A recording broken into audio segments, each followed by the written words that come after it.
நான் எதுவுமே பேசல, நான் எதுவுமே கேட்கலையே. என்ன மிஸ் பண்ணுறியா ஏதாவது நான் கேட்டேன்னா? நீயா தானே பேசின, நீயா தானே ஒரு இன்வெஸ்டிகேஷனுக்குள்ளே நீயா தானே எல்லாமே ஸ்டார்ட் பண்ண.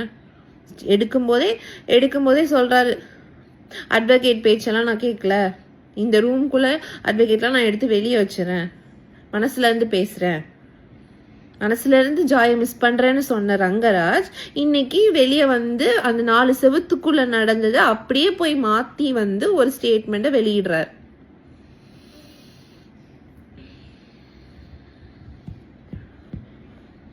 உமன்ஸ் கமிஷனர் ஆர்டர் காப்பிலே இருக்குது.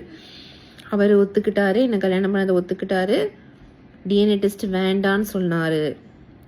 டிஎன்ஏ டெஸ்ட் வேண்டான்னு சொன்னது மிஸ்டர் ரங்கராஜ், நான் கிடையாது.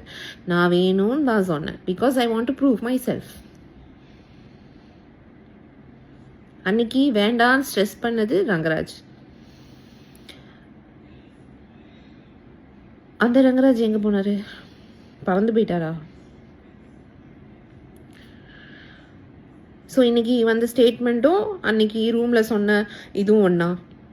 ஃபேமிலி மெம்பர்ஸ் பிளாக்மெயில் பண்ணுறாங்க, ஃபேமிலி மெம்பர்ஸ் பேச்சை கேட்டு தான் நான் பண்ணுறேன் அப்படிங்கிறது வந்து, அப்போ இன்றைக்கி அந்த ஸ்டேட்மெண்ட்டும் ஃபேமிலி மெம்பர்ஸ்னால தான் வெளியே வந்துச்சா?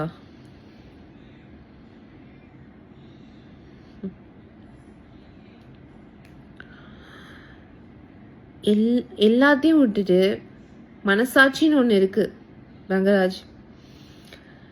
கடவுளுக்கு பயந்து, மனசாட்சிக்கு பயந்து என் கூட ஒரு 2 வருஷம் வாழ்க்கை வாழ்ந்தது